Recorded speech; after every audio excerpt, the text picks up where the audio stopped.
캄보디아에서 범죄 조직의 고문을 받다 사망한 우리나라 경북 예천의 대학생으로 추정되는 영상과 음성이 공개가 되었습니다. 마약을 흡입하라고 강요당하고 구타를 당하는 충격적인 현장이 고스란히 담겨 있습니다. 같이 만나보시죠.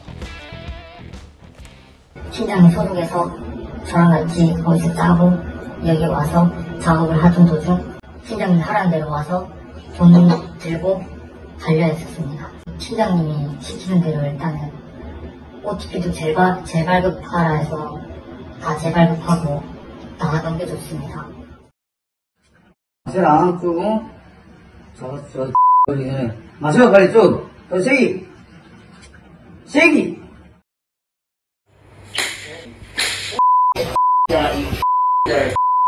그때는 아닙니다. 제가 영상 다 봤는데요. 정말 참혹해가지고 감히 시청자 여러분들께 공개를 해드릴 수 없는 장면들 너무 많았습니다. 이걸 공개한 사람들이요.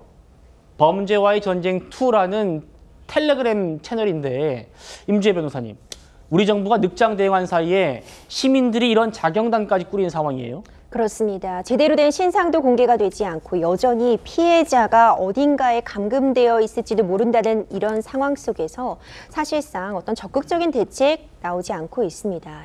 이런 상황에서 여러 가지 SNS 창구 등을 통해서 현지를 더 중심으로 해서 SNS에 어떤 가해자들에 대한 신상 정보가 공개가 되고 있는 겁니다. 이 신상 공개뿐만 아니라 피해자들의 모습이 담긴 음성이나 영상도 공개가 되고 있어서 큰 충격을 주고 있는데요. 앞서 말씀 주셨던 것처럼 과연 인간이 인간의 탈을 쓰고 인간에게 어떻게 이런 일을 행할 수 있는지 충격적입니다. 이름으로 불리지 않는 것은 당연하고 1호, 2호 이렇게 번호로 서로를 부르게 시켰다고 합니다.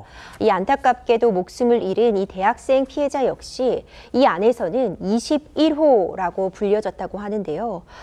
사람이 아니라 마치 다 쓰고 나면 그 기능을 다하면 그대로 버려지는 폐 타이어와 같은 취급을 받았다라는 진술이 정말 가슴 아프고요. 더 이상의 피해자 나오지 않아야 할 텐데 걱정되는 마음이 앞섭니다. 사망한 우리 대학생 모습으로 추정됩니다.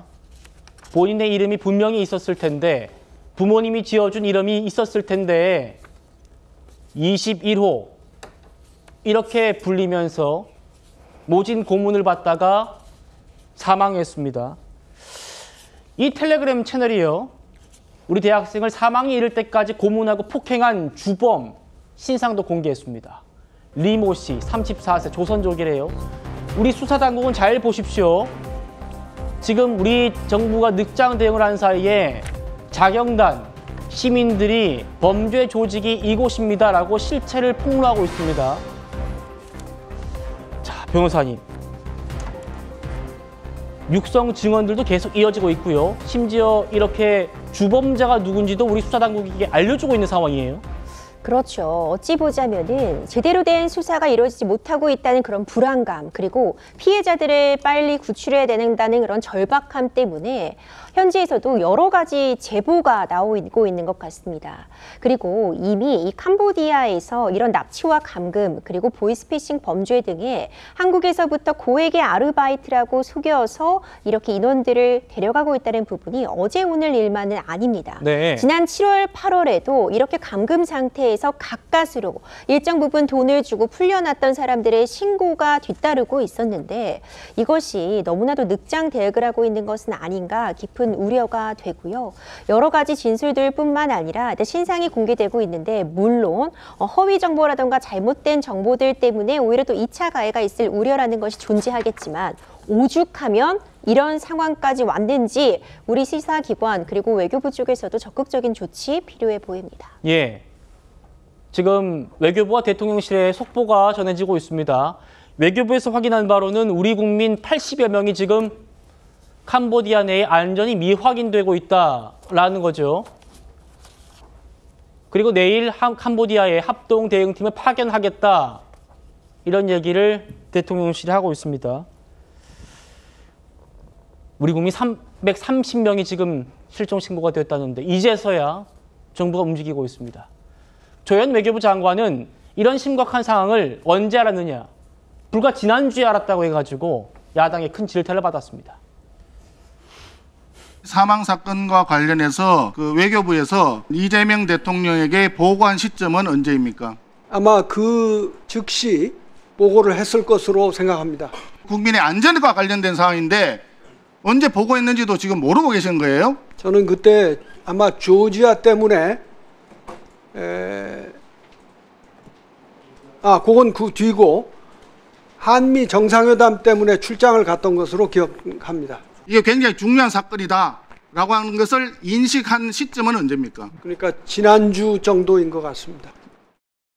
조현 외교부 장관은 당시에는 심각성을 몰랐다는 안일함을 넘어서 직무유기에 가까운 답변을 내놓았습니다. 코리안 데스크 설치, 경찰 영사 확대 배치 등은 매우 안이한 대응입니다. 이재명 대통령이 이번 사태 해결에 직접 나서야 합니다. 김희정 의원님. 네.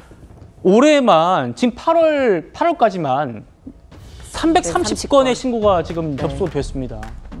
그야말로 폭증하고 있고 최근에 경찰에 신고된 건수만 35건 정도 된다고 해요. 그런데 좀 외교부 장관의 생각이 저렇습니다. 어떻게 보셨습니까? 아주 심각하게 받아들이고 즉각 조치를 해도 모자랄 판에 국회에 나와서 본인이 제대로 알지 못했던 것에 대해서 굉장히 부끄러워하지 않고 얘기를 하고 있습니다. 그러다 보니 현지에서 어떤 일이 있었냐면 캄보디아 현지에 있는 우리 대사관에 연락을 하면 캄보디아 경찰에게 연락을 해라.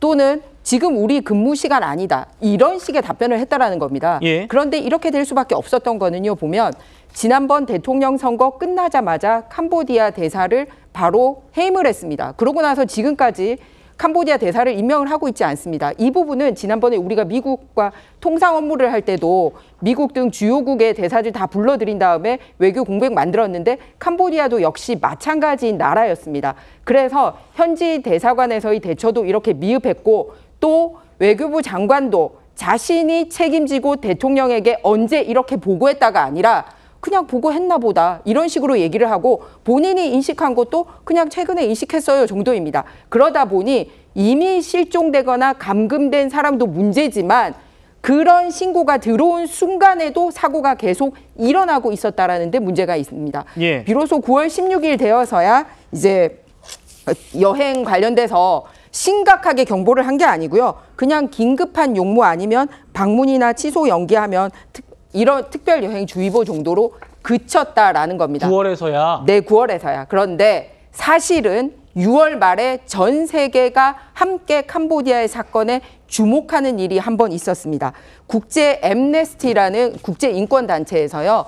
6월 말에 보고서를 발표를 합니다. 예. 캄보디아의 사기 관련돼서 노예제도 인신매매 고문 보고서라고 해서 53개 기관을 직접 방문을 하고 피해자들을 인터뷰한 내용이 나오는데요. 예. 이 인터뷰한 피해자들의 많은 수가 한국인이 들어가 있습니다. 그래서 이걸 보고 다른 나라들은 발빠르게 움직였는데 우리는 이 국제 보고서의 존재조차 모르고 있었던 게 아니냐라는 생각이 듭니다.